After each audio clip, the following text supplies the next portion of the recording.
the country. Yesterday in our kind of poor man's ensemble, we kind of saw that there was a little bit of uncertainty of this guy, where it was going to develop and how strong it would develop. So we've had more model runs now, so let's have a look at what that guy's doing in terms of the forecast for pretty much for now until Thursday.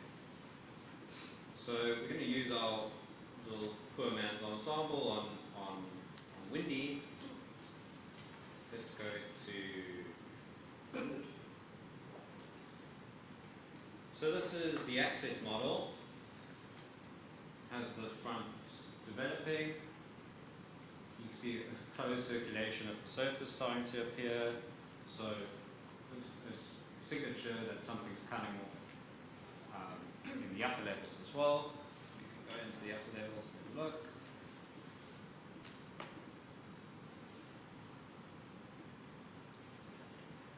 See, as expected, there's a little closed circulation in the upper levels. So this is 500 hectopascal winds.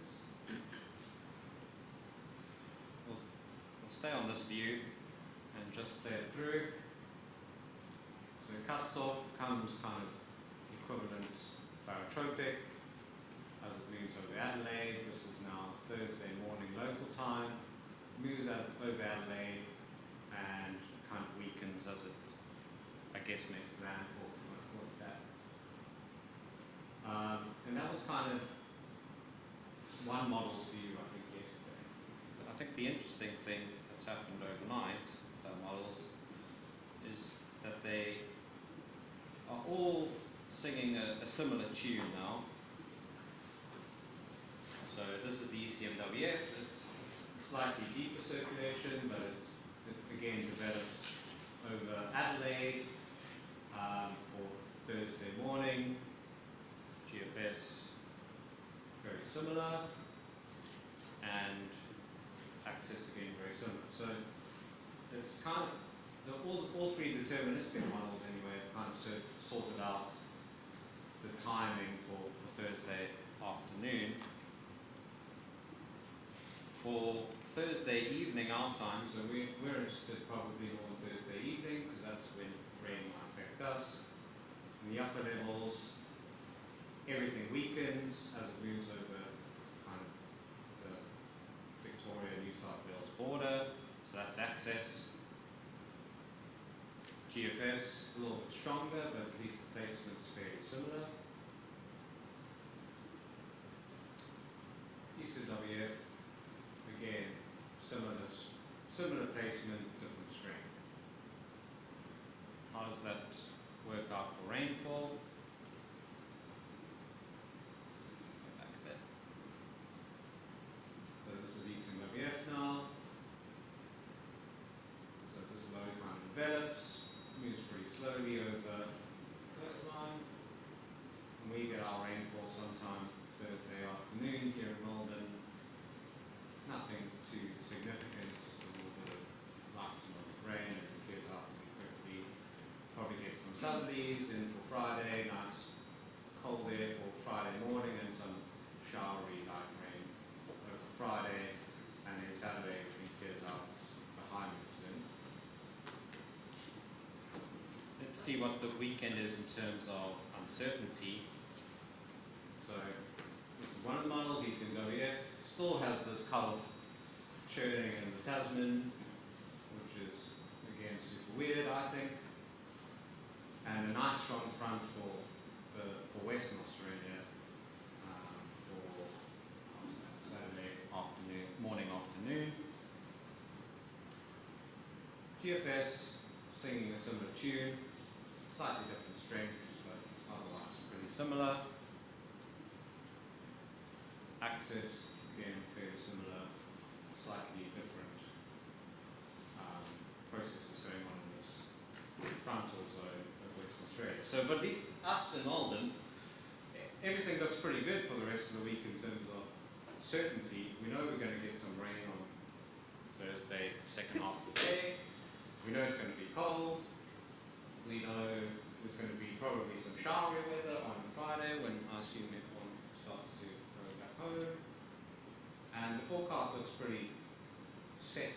terms of all the models for at least up until Friday,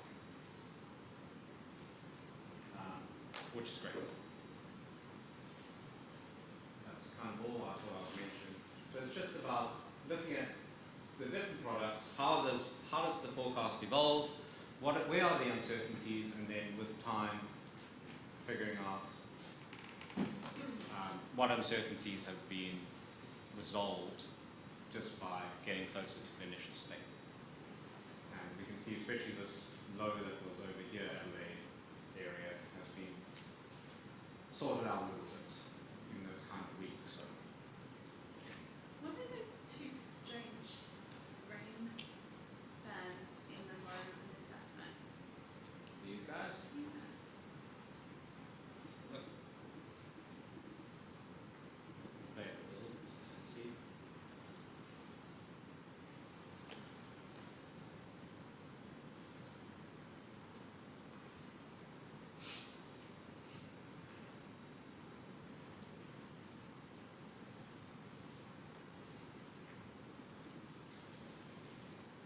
Yeah, it's kind of interesting. My thought is it's just this is the front somewhere here, Yeah. and it's just kind of two convective patches it's trying to resolve a little bit. I mean, I don't know, this is 12 kilometers, so it's not it's not low resolution, right? So probably just resolving some kind of patch of convection that looks kind of band-like. I wouldn't say there's two bands in it. I'd say it's just one. There. But it's possible as well that the upper levels are overriding this and you're getting some kind of cyclogenesis here as well. It's developing north of this as well. Let's see what's happening in the upper levels.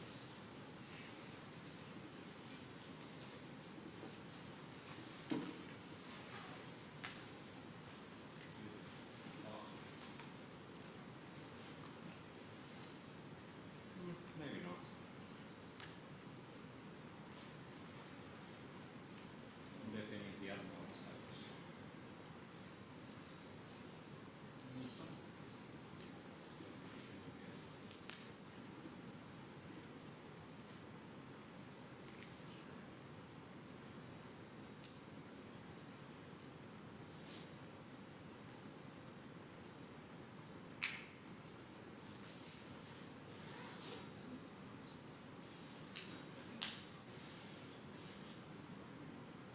So, I mean, ECMWF also has these little blobs, right?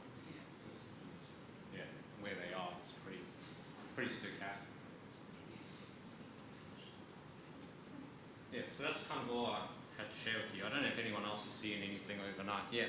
The depressions seem relatively weak here. Like, you know, a low pressure system. I mean, in the ECMWF before, they had a low pressure established at 1013.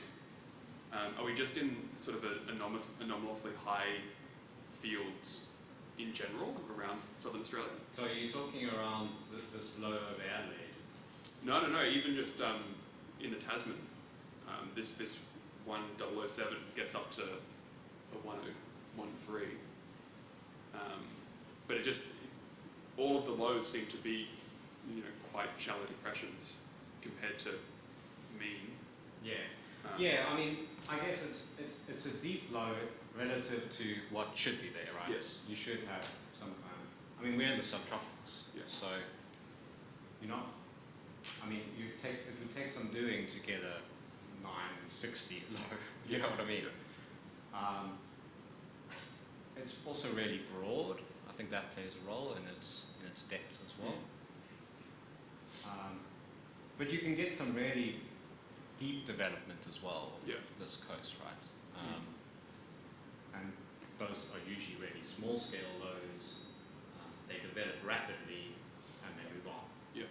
Whereas this guy's just been sitting there churning for 4 days. Yeah.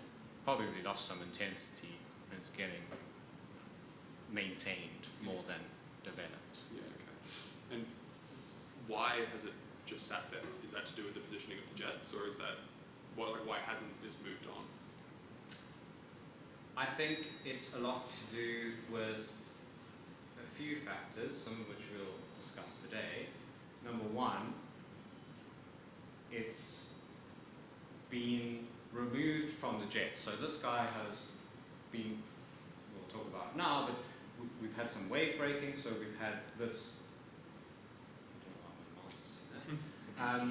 we've had this cold air, essentially this cutoff, being, what's this going on? Being removed from the polar jet, so it's been removed there. And it's now sitting in this kind of stationary zone where it's between the subtropical jet and the polar jet. So it's not being affected by the basic state flow, number one. Number two is that you've got this large-scale cyclonic flow and this large-scale anticyclonic flow. And they have an impact on each other. So this anticyclone will affect this cyclone that way by its anticyclonic flow. This cyclone will affect the anticyclone that way as well. And because they're both so large scale, they kind of help to hold each other in place. Right. You also have the factor of that it's over the ocean. It's got nice access to moisture, so it can maintain itself probably also through moist processes as well. So I think there's probably multiple things happening. And this almost triple front structure that we have set up over the Australian sector of the pole. How common is that this time of year, and how common is it to form? Are you referring to 1, 2, 3? Exactly. Yeah. I would say it's unusual that the entire domain is kind of cyclonic. Yeah. Right? And I think it's mostly because of this kind of blocking stagnant signal. Yeah. So you've got the next part of your wave train coming through, and after that you have the next one coming through. But these ones are kind of catching up to what's going on here. And so it appears like the whole domain is kind of like cyclonic. So I don't think it's unusual. I mean, it's high amplitude waves, it's what, wave 6 or 7, I don't think that's unusual. I think what's unusual is that this guy's just been sitting here, it's really broad scale, and now these guys are kind of catching up to it, and now your whole domain is kind of cyclonic, which is kind of weird, I think.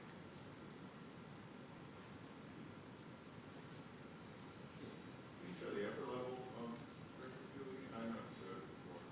Is that a warm core cyclone, or is that more of a, I mean, does it look at all like a tropical cyclone, or does it just purely look like a Are we talking about this? yeah, that one, yeah. So I think it was probably cold core at some stage. For example, here on the red lines, I think is temperature at 500. So you've got some kind of cold core there. As it's kind of developed and lost intensity, it's kind of losing its cold core, but it's still kind of cold core, as you can see there. It's just kind of not doing much. And as we'll see kind of in this lecture on potential vorticity, it's actually being helped by some high PV elections. So this kind of thing here is probably some kind of PV structure that's catching up with it and is helping to develop it. So it's bringing in some more cold air into its core kind of thing. That's how I see it. But I would say it's cold core. I wouldn't say it's necessarily warm. I wouldn't say it's warm core.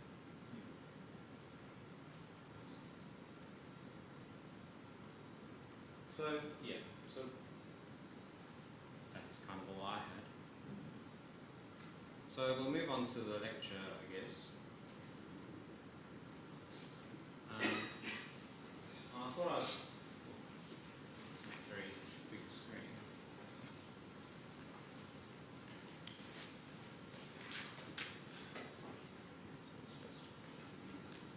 So I thought I'd talk today a little bit more about potential vorticity. And Steve kind of touched on this yesterday, but I thought I'd do it in some detail. The reason is potential vorticity is pretty commonly used tool now to assess the dynamics of weather systems, so it's important to at least qualitatively understand it, but we'll try and quantitatively understand it as well. So, and I don't think this is a controversial statement at all. The distribution of PV controls the dynamics of weather systems, and I hope to convince you of that in the next sort of hour. So it's really important to understand how PV works, and how do we analyze it, and how does it control weather systems. So the distribution of PV in your domain is of first order importance. So hopefully I'll convince you of that throughout the next hour.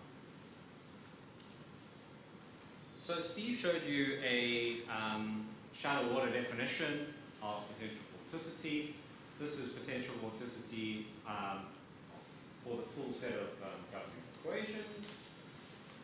It's essentially, as you said, the absolute vorticity times by your vertical profile. In the shallow water it was height, here it is your temperature profile. Also quite nice to note is that on an isentropic surface it reduces to this kind of nice simple equation, so it's your vorticity plus Coriolis parameter, so that's your absolute vorticity, and your temperature structure with height, P being your version of height.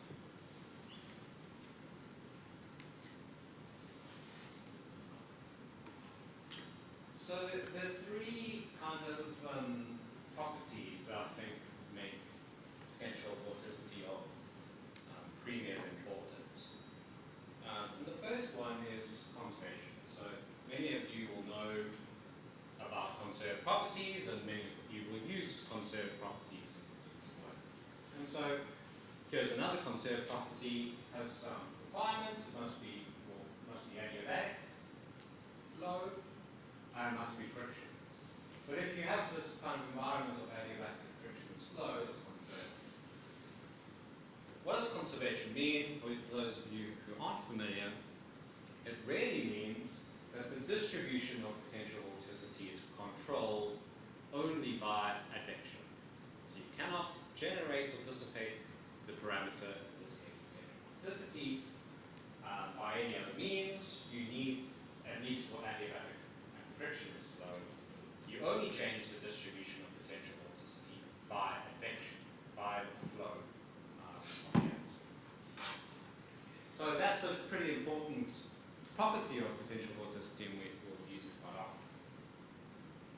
The second one, which is maybe quite unique to potential vorticity, is it is impermeable. So what I mean by impermeable is that if you have two isentropic surfaces, and you have a cylinder or whatever of potential vorticity between those two surfaces, that potential vorticity cannot penetrate the two surfaces. So it needs to remain between these two surfaces. Right? And you can make those surfaces infinitesimally small. Right? So you can make them so small that it can just be almost a single layer. Important to note is that it's in the presence of diabatic sources as well. So you don't even have to have an adiabatic atmosphere. You can have diabatic sources in there, and even with the diabatic contribution, you cannot penetrate these two surfaces. The potential vorticity cannot penetrate these two surfaces. And we'll hopefully see why that's important as we go through the content. Another important thing to note is that there is a caveat to this, and that is as long as your isotropic surfaces, your potential vorticity surfaces, do not intersect a non-isotropic surface. So essentially the surface of the Earth. So away from the surface of the Earth, This applies pretty much in all situations, including diabatic sources, which I think is quite important. So this is a really important property of potential vorticity, and we use it quite often, and probably quite unique, I would say, to potential vorticity. Third thing that's really important, and we'll go through this all in this lecture, I think, and hopefully convince you that this is important, is that it is invertible. Right? So as long as we know what the potential vorticity distribution is throughout the atmosphere, we can infer basically all the basic parameters of the atmosphere by just knowing the potential vorticity, including the flow, so vorticity, so what are the winds, and the temperature structure. And the temperature structure of the entire atmosphere by just knowing the distribution of one parameter. So this is really powerful. We do need to know a few things to be able to do this. Number one, we need to know the PV distribution, fairly obvious. We need to know what the PV structure is throughout the atmosphere to be able to infer what the other parameters are. We need some kind of boundary condition. So we need to know what's happening on the surface, we need to know what's happening at the top of the atmosphere, etc. And importantly, we need a balance condition. So we need to know how does our mass field and our flow field, how do they relate to one another. So an example, which Steve mentioned yesterday, quasi-geostrophy could be an example. So we assume that our flow is geostrophic. Or we can, if we're outside of the mid-latitudes, maybe we can use something like gradient wind balance, where all three of your terms in your momentum equation that you learned yesterday are in balance. So you need some kind of relation between mass and wind. So if you know these three things, if you know the PV distribution, you can infer the other parameters: temperature, wind, etc., etc. So I think that's kind of cool. So we're going to go through kind of how this kind of PV inversion works, because we want to understand what does the PV distribution tell us about weather systems, and so we're going to go through a kind of very simple version of a PV inversion, and we're going to look at what are the characteristics of various PV distributions, what can we understand about various PV distributions through this inversion process. To do this, we need a set of governing equations. So, okay, my workspace is full. So this is a very similar set to what was presented yesterday. The one difference is it's anelastic. What does that mean? It means that we're just assuming that our density profile is only dependent on Z. So it's only variable in the Z direction, in the vertical. That works pretty well generally. But all the other parameters are pretty much the same. We have a momentum equation, we have continuity, as Steve mentioned yesterday. We also have a thermodynamic equation, which is how does your temperature structure change. We're going to assume something, so we're going to use this Brunn-Fosala frequency, which is essentially your basic state temperature profile in the vertical.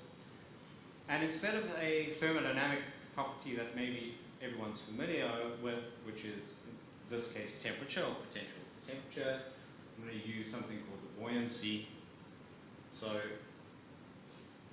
without getting into too much detail, buoyancy here is essentially our thermodynamic parameter, and all it is we're using potential temperature perturbation rather than the raw potential temperature. So buoyancy here is our thermodynamic property. Just keep that in mind. So to do an inversion, as we said, we need some kind of balance condition.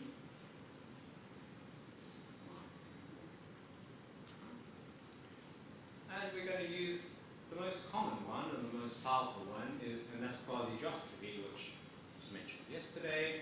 And this is where we assume small Rossby number. So our flow field and our length field, the ratio between them is really, really small. And this works pretty much in the damages pretty well. And if we do that, without getting into too much detail, we can assume that the flow is geostrophic most of the time, and we get to a set of equations that look like that. I won't go into detail of how we do that, but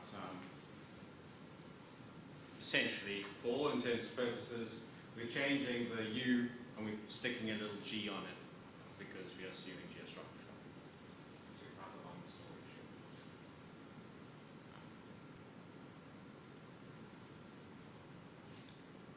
Just a quick question. Yeah. Is that so? Like quasi geostrophy assumption in terms of polar jets? Do they say the one that we're seeing in the southern ocean under Australia? Is that would that satisfy low Rossby number assumption? Yes, the mid-latitude jets would definitely. Okay. Of course, it's an approximation, so strictly not 1,000%. Sure. But yes, that's the kind of environment we're talking about. Just one question. So is the time derivative of UG 0? Or if it's geostrophic flow, do you assume the time derivative, partial derivative of UG with respect to T is 0? No. No. So we're not in in quasi-geostrophy, we include that time derivative because where this comes from is a basic forecast, right? So you want to move your UG on.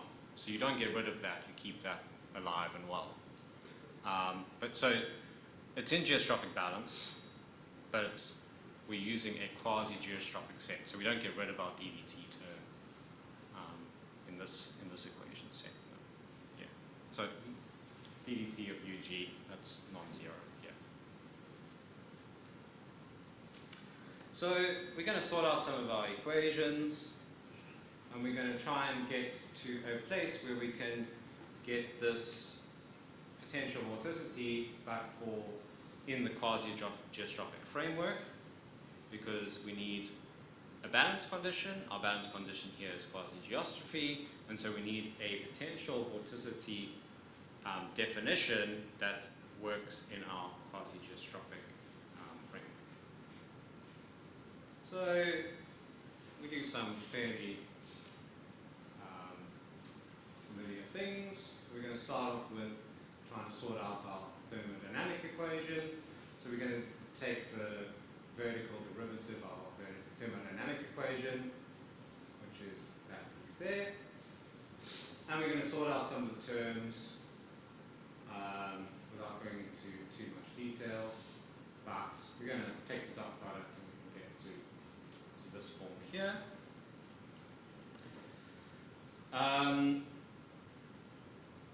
We can note that we can also take the vertical derivative of equation 5, which is our geostrophic assumption here.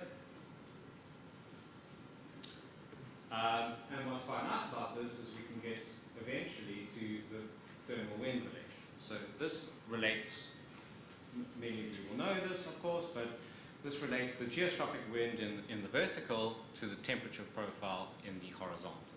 So this is quite should be a familiar equation to most of you. And we can write the thermal wind relation in our framework in terms of buoyancy. Again, buoyancy here is just the thermal parameter in our equation set. Right? So from this thermal wind relation, we can show that one of the terms in our new thermodynamic equation, which is this term here, I think, is 0, so we can get rid of it, and our new thermodynamic equation becomes this equation here. So that was in here, and we can show that by the thermal wind relation it is 0, and so we get down to this last equation here. Then we want to include our momentum equations in there, and so we do something that we do quite often, and that we cross differentiate the momentum equations. So one is our momentum equation, so we can take the x derivative of the y momentum equation, the y derivative of the x momentum equation, and we can sort out some of the terms, and we get down to a version of the momentum equations here below. I'm going through this really quickly, I know, and you can look at the details at a later stage if you want, but I'm trying to get to the point where we can look at this quality.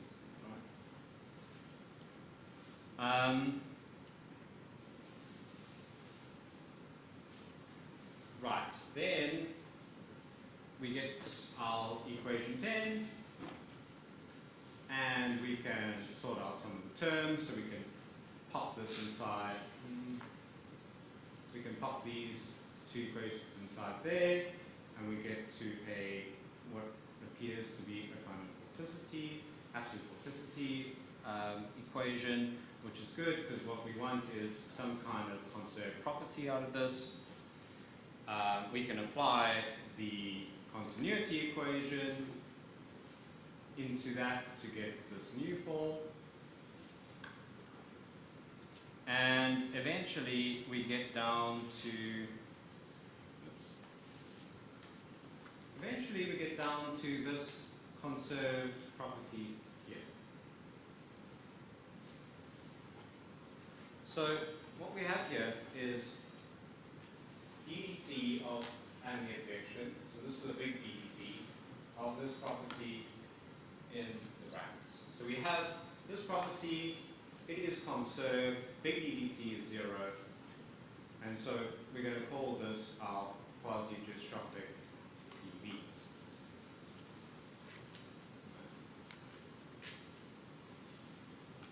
It can be shown that if we take Ertel PV and we apply a small Rossby number to it, you can get pretty close to this, which we won't do now.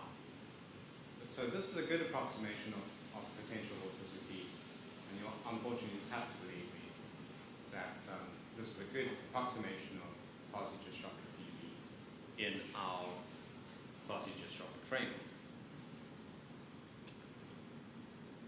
We can make this equation a little bit easier if we define a stream function for it.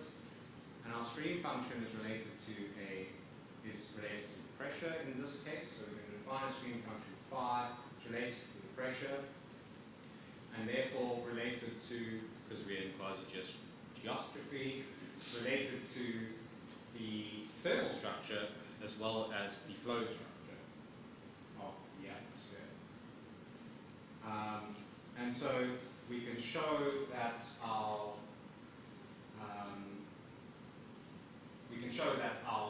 pressure definition of the stream function is related to the flow, so we can show that our geostrophic vorticity is simply just the Laplacian of the stream function, and therefore our quasi-geostrophic equation becomes only related to stream function. And this is what we're going to eventually now call our quasi-geostrophic PV. What's nice about it, and what will be important to invert it, is that it's only now related to one parameter. So we've got this complicated thing that's dependent on the vorticity, and it's dependent on the thermal structure of the atmosphere, and now we've got it related by our balance condition to simply one parameter stream function. In this case, the stream function we define, which is phi.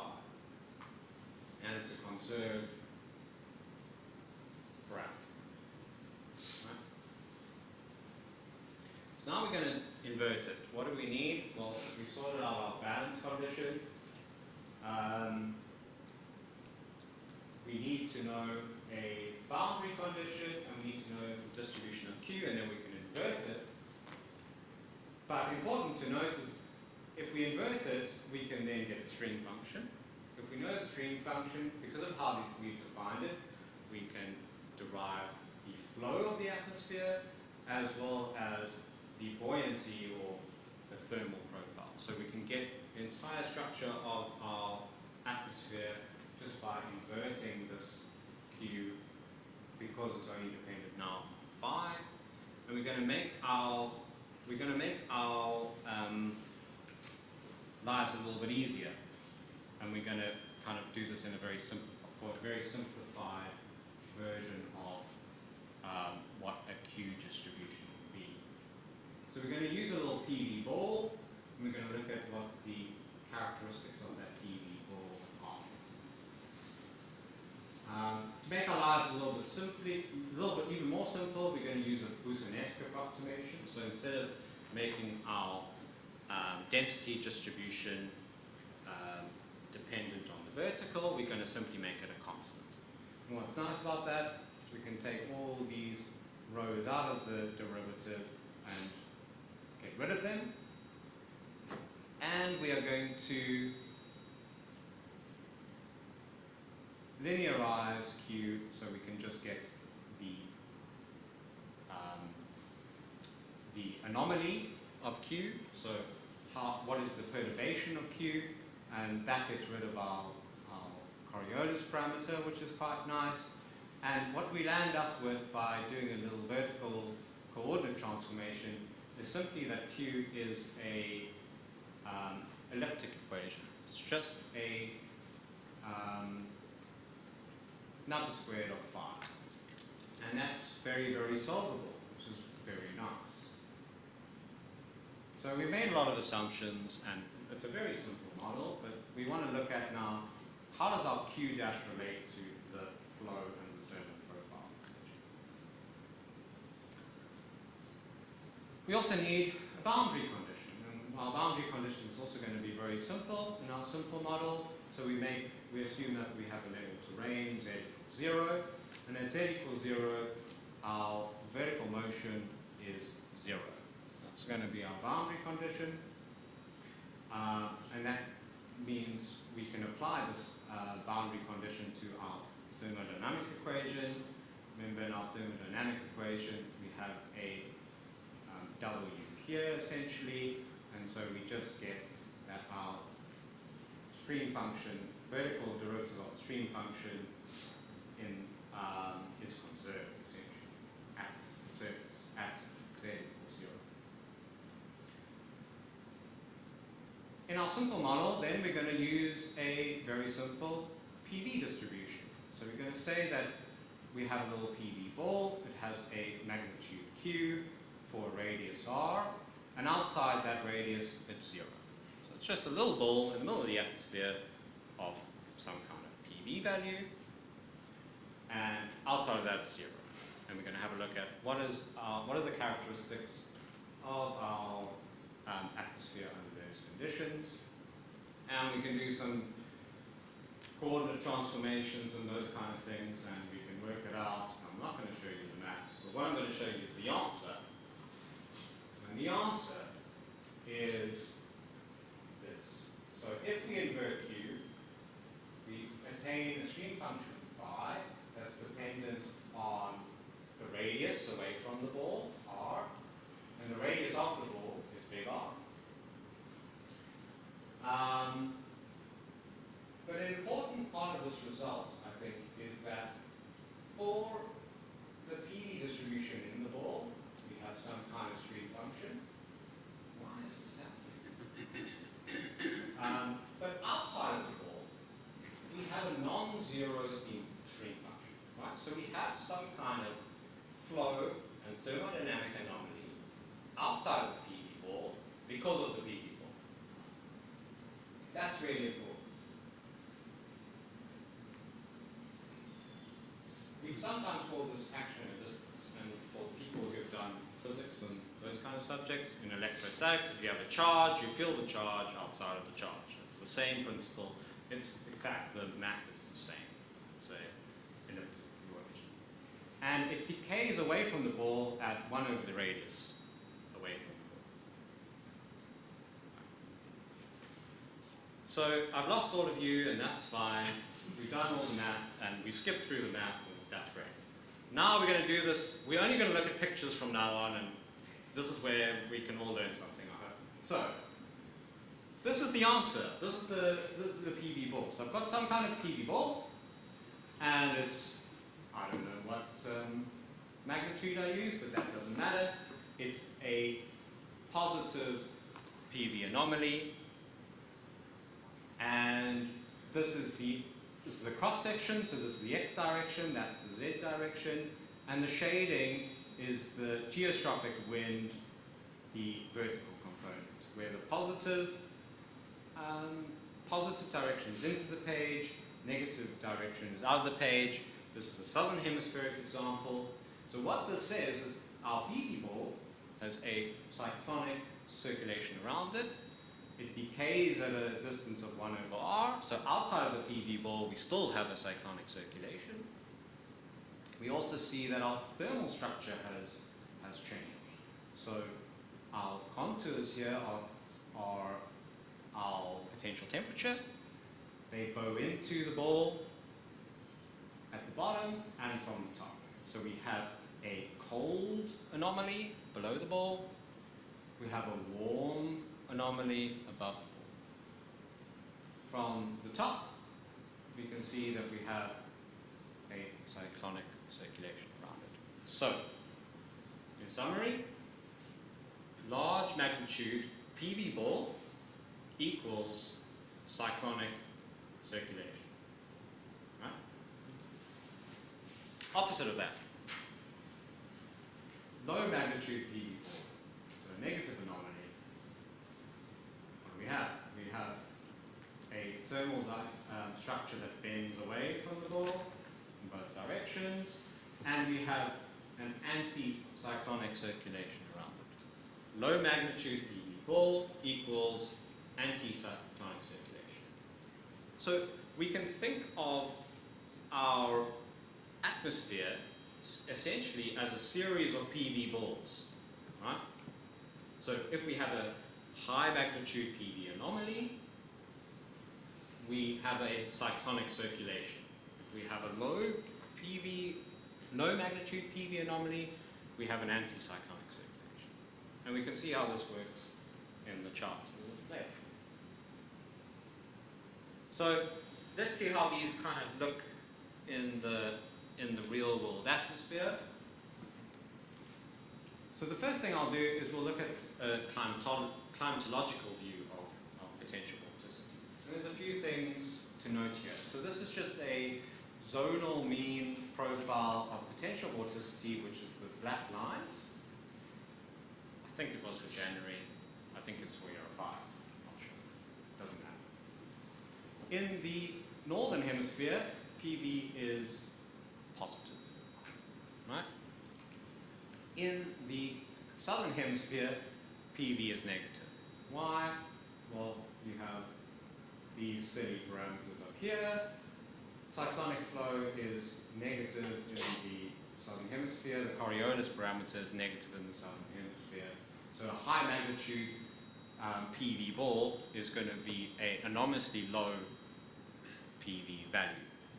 Often, if you read a paper or something and they use PV, they'll just use the magnitude of PV, so they won't consider a negative or positive sign. So, however, in the raw values, cyclonic PV anomaly in the southern hemisphere is going to be enormously negative, right? High magnitude PV. That's the first thing. The second thing is note the difference between what's going on at the top of the atmosphere and at the bottom of the atmosphere. We have lots of these contours, black contours, in the top of the atmosphere, not so many of them in the lower atmosphere. Right? Why is that? Well, in the stratosphere, we have a strong thermal gradient with pressure. In the troposphere, we don't have as much. And so, stratospheric values, the stratosphere is characterized by high magnitude PV air. Because we have such a large static stability, we have such a large gradient of potential temperature with height. The troposphere, besides some chaos at the surface, and we know friction is a problem with potential vorticity, but there are ways to get around that, which we'll learn about later, is that the troposphere in general is characterized by really low potential vorticity values. So we can identify the stratosphere and differentiate it by the troposphere just by the value of potential vorticity. And that's quite a powerful thing to be able to do just by looking at one parameter. In fact, we can approximate where the tropopause is by the potential vorticity value. So where the gradient starts to become sharp, that's our tropopause, and roughly, in general, that's around the 2 PBU mark, where for those who aren't familiar, 1 PBU, 1 PV unit, is just a scaled version of PV just for simplicity. So we times it by 10 to the 6, so we get out nice whole numbers. So we can define a tropopause by the PV values. That's roughly at 2 PVU. It does change a little bit, seasonally dependent, but a pretty good approximation to PVU. Anything more high magnitude than 2 PVU is generally stratospheric air in the upper troposphere. Anything lower than 2 PVU is tropospheric air.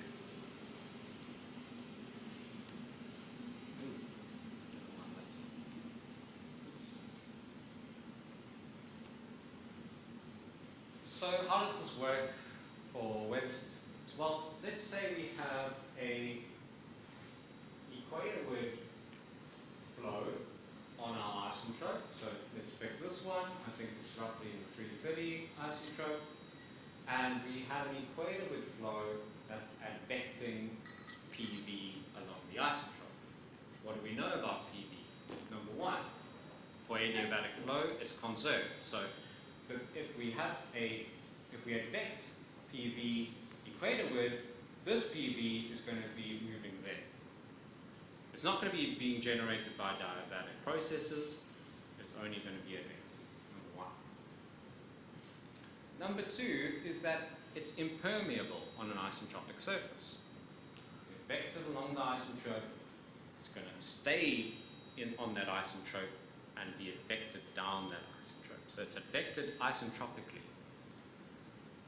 But we also have a isentropic structure in the atmosphere where our potential temperature surfaces are lower near the equator than they are on the poles.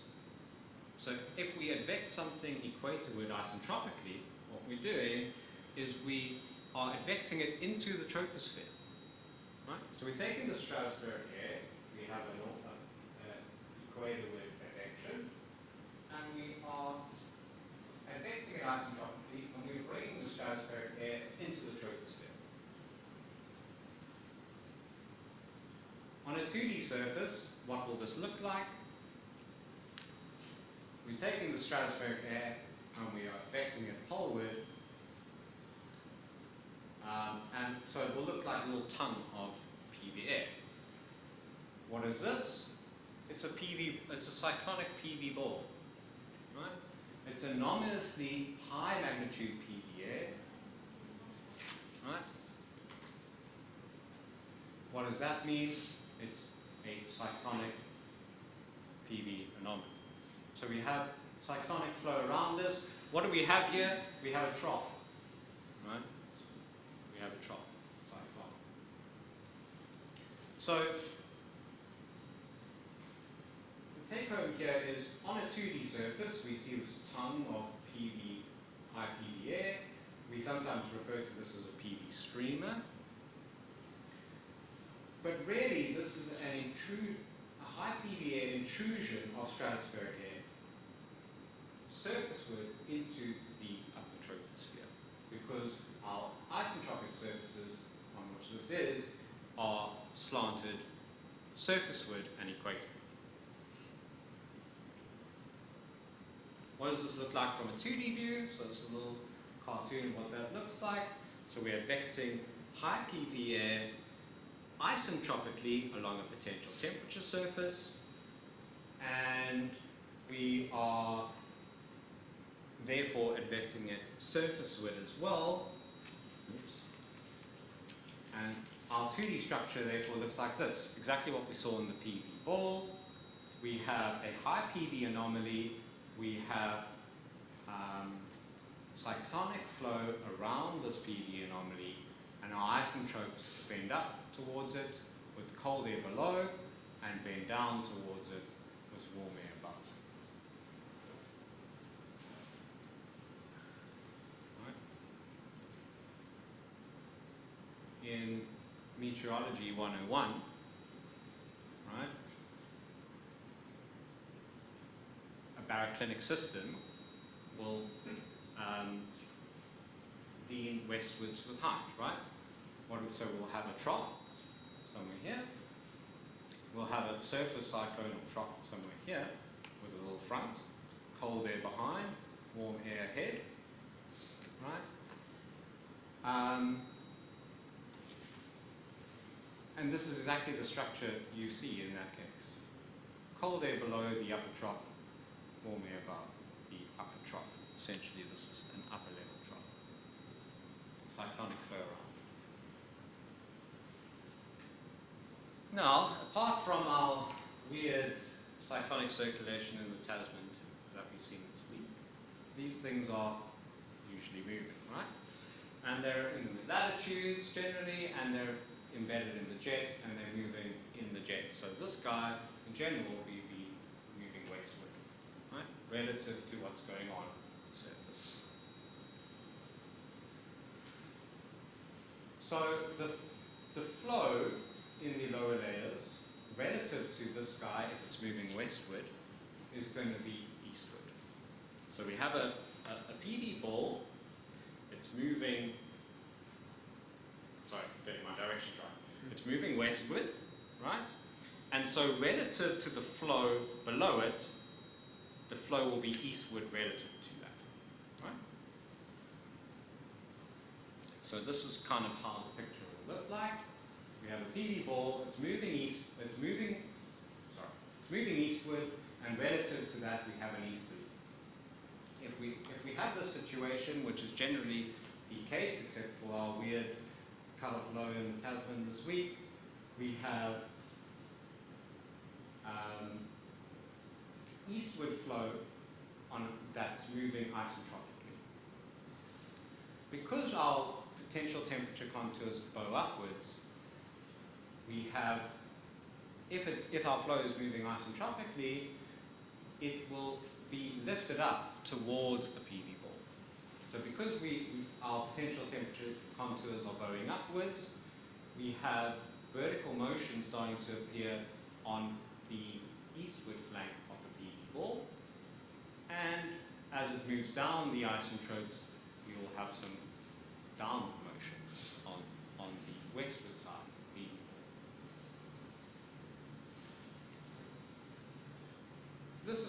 This is what we see in all upper level troughs and all cutoffs, right?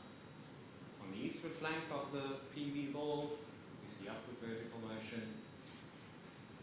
Sorry, eastward side of the PV ball, we see upward vertical motion, flowing up the isentropes, and on the westward side of the PV ball, we have isentropic flow flowing down the isentropes, resulting in downward motion. So it's kind of like a vacuum cleaner, right? So we have this upper level high PV anomaly moving westward, and it's sucking up all the flow as it moves westward because our low level flow is eastward relative to it, and it's sucking up all the stuff as it goes, and it's spitting it out on the other side. Right?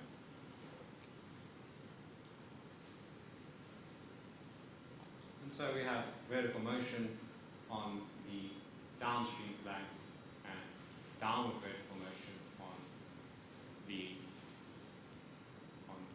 upstream flank.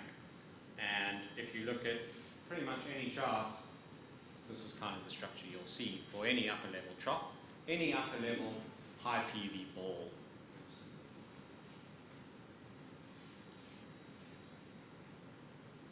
So what about the low levels? We said that for friction, and when friction's involved, things become complicated, and that's true. But we can use a replacement for a PV ball. So we can still think about these things in a PV thinking way, at least qualitatively, by looking at the thermal structure of a low-level PV anomaly. So let's think about if we have a warm potential temperature profile in the troposphere. If you think of what our PV ball looks like, we have warm potential temperature anomalies above this PV ball. So in this case, if it were possible, our PV ball would be sitting somewhere here below the ground potential. But obviously we cannot have that, and there's some mathematics that shows that we can think about this as a PV ball below the ground, but we won't go through that today. But we'll at least quantitatively show that we can think of this warm potential temperature anomaly at the surface as a kind of like PV ball. So let's think about the thermal wind. The thermal wind is simply the vertical structure of the flow profile is related to the temperature structure. So if we have a warm potential temperature anomaly here, it means we have an anticyclonic thermal wind around here. So our buoyancy, our potential temperature anomaly, is moving from cold to warm and warm to cold. So we'll have a gradient of buoyancy and therefore a change in our thermal wind. And if you think about it a little, and you have to maybe believe me, or you can see it from this, that this thermal wind vorticity is anticyclonic. Our thermal wind vorticity is related to both the lower geostrophic vorticity structure as well as the upper level geostrophic vorticity structure, and it's related that we can subtract the lower geostrophic vorticity from the upper geostrophic vorticity. However, in the stratosphere, it's approximately 0.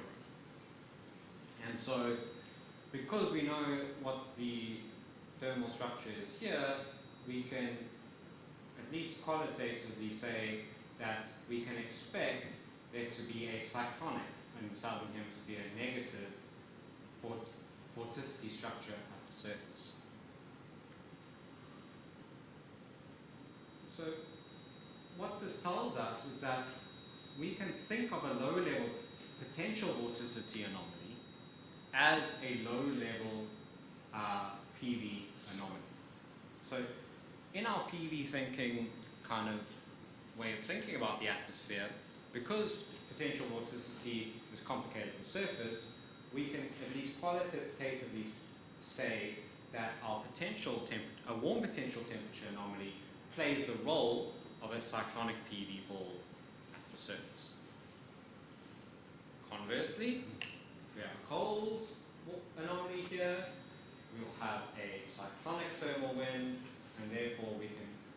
qualitatively say that there is a positive geostrophic vorticity in the lower levels, so an anticyclonic flow.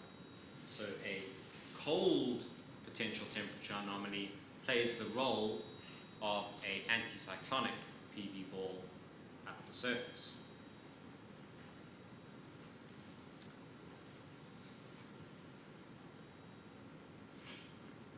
So, well, yeah, why do we care about all this? And maybe we don't, but I think it's important. So let's think about how extratropical cyclones, for example, develop in this PV way of thinking. So we only need to look at one parameter, two if you include the thermal structure of the lower levels, but we can analyze an entire dynamic situation from just simply looking at the potential vorticity structure. So here's an extratropical cyclone. We have the dynamical tropopause. This is an isentropic surface here. Should be slanted, but okay. And we have a thermal gradient on the surface because we know that that is how the atmosphere works. So there's some perturbation, and we develop a cyclonic PV ball in the upper levels. So it looks like a PV stream is developing, and it intrudes into the troposphere, and it has some cyclonic flow away from the PV ball, which decays at 1 over r, 1 over the radius of the PV ball. It may continue to develop and intrude deeper into the upper troposphere. We have on an isentropic surface, we'll see a more elongated streamer, a stronger PV ball, therefore a stronger cyclogenetic forcing around it, which has an imprint far away from the PV ball, including possibly at the surface. Right? So if our intrusion is deep enough, it may have some cyclonic imprint on the surface. If we have a cyclonic imprint on the surface, and we know we have a thermal gradient, north-south thermal gradient, which we know we have, especially in the barophenic zone, we will have cold air advection behind the PV ball and warm air advection ahead of the PV ball. Right? So what are we going to do? We're starting to develop a warm potential temperature anomaly at the surface. Right? What is a warm potential temperature anomaly? It's a cyclonic PV ball. So we start to develop a cyclonic circulation ahead of it and an anticyclonic circulation behind it.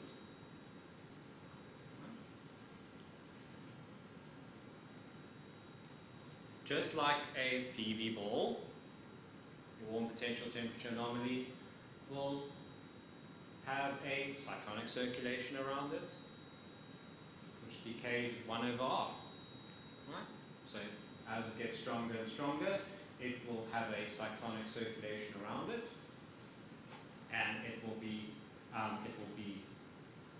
to some extent away from the PV ball. And if it gets really, really strong,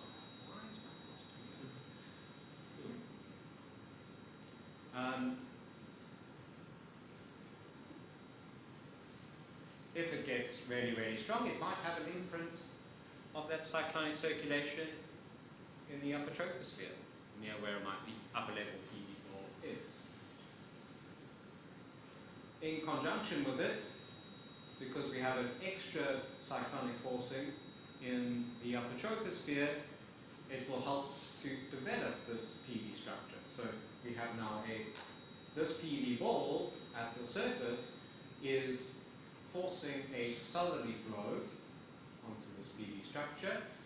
We know that if we have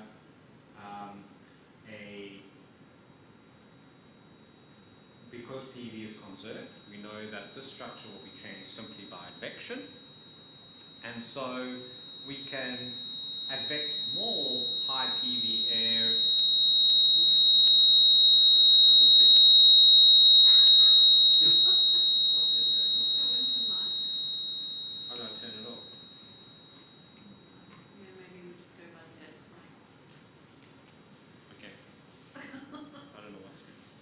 I don't know why it started now.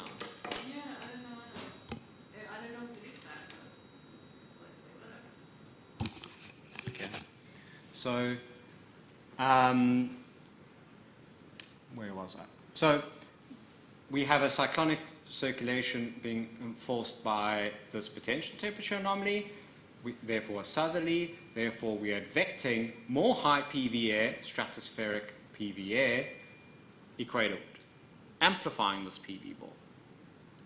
We also have a cyclonic perturbation over here, so we are helping this PV ball to move eastwards. So here we have the advection coming in, amplifying this PV ball, amplifying the streamer, and helping it to move eastwards. So this is a classic baroclinic kind of situation, right? We have an upper level trough, it has an imprint on the surface, and these two things work in tandem when in phase with each other to amplify each other. And now we start the process again. We amplify the PV ball, it has now a stronger circulation imprint on the surface, we have more warm advection of the surface, we grow the potential temperature anomaly, it's now a stronger PV ball, it now has a bigger cyclonic imprint on the upper levels, it amplifies the streamer. And we start again. And we can carry on saying that for another 5 minutes if we want. What happens if now, in the real world atmosphere, at least, this PV ball is now likely embedded in some kind of a jet stream. It's in a faster flowing flow. So eventually this PV ball is going to override the lower PV ball, right?